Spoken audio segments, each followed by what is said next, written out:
नमस्कार मित्रांनो, तर हा बँक निफ्टीचा चार्ट आहे। तर बँक निफ्टीने क्लोजिंग दिली आहे 46,535। तर मी काल सांगितलं होतं की 46,540च्या वरती जर आपल्याला क्लोजिंग मिळाली तर पहिले टार्गेट असेल 46,821।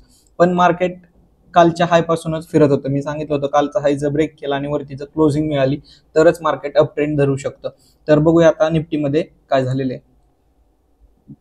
तर निफ्टीने सांगितल्या त्याच लेवलचा 22,024चा त्याच लेवलचा सपोर्ट घेऊन मार्केटने ऑल टाइम हाय ब्रेक केलेला आहे आणि नवीन ऑल टाइम हाय क्रिएट केला आहे 22,186। तर सगळ्या लेवल्सने आपल्याला काम केलेलं आहे। तर बघूया बँक निफ्टीमध्ये उद्या काय होऊ शकतं। तर उद्या 20 फेब्रुवारी तर बँक निफ्टीने क्लोजिंग दिले 46,535 आणि आपल्या लेवल्स एसएमसी लेवल्समध्येच क्लोजिंग मिळाली आहे।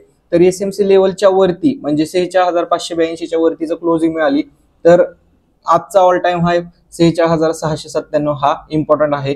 म्हणजे तो जर ब्रेक केला तर पहिले टार्गेट असणारे 46,825, त्याच्यानंतर टार्गेट असणारे 46,880 आणि 47,117। आणि आपल्याला आजच्यासाठी ही महत्वाची लेवल आहे, त्यांनी हा लो क्रिएट करून नवीन सपोर्ट क्रिएट केलेला आहे म्हणजे तो 46,329। जर मार्केट ह्या लेवल्स पर्यंत आलं तर क्लोजिंग वेट करणार आहे, पण आपल्याला जवळची एसएमसी लेवल आहे 46,216। तर त्या लेवलच्या खाली क्लोजिंग मिळाली तर पहिलं टार्गेट असणारे 46,065, दुसरं टार्गेट असणारे 45,707। अशा लेवल्स आहेत। तर बघूया निफ्टीमध्ये काय होऊ शकतं।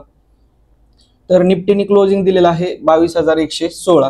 तर उद्या जर मार्केट गॅप डाऊन ओपन झालं तर आपल्याला 22,068ची लेवल आहे, त्या लेवल्स पासून मार्केट अप ट्रेंड फिरू शकतं। फक्त आपल्याला महत्वाची आहे की सस्टेन होणं महत्वाचं आहे। तर पहिलं टार्गेट त्यावेळेस असणार आहे 21,972, त्याच्यानंतर 21,876 आणि अपसाइड जायचं असेल तर त्याला ऑल टाइम हाय ब्रेक करावं लागेल 22,191 ब्रेक केल्यानंतर मार्केट अप ट्रेंड जाऊ शकतं। तर सगळ्यांनी सेफ ट्रेडिंग करा आणि भरपूर प्रॉफिट कमवा। थँक्यू।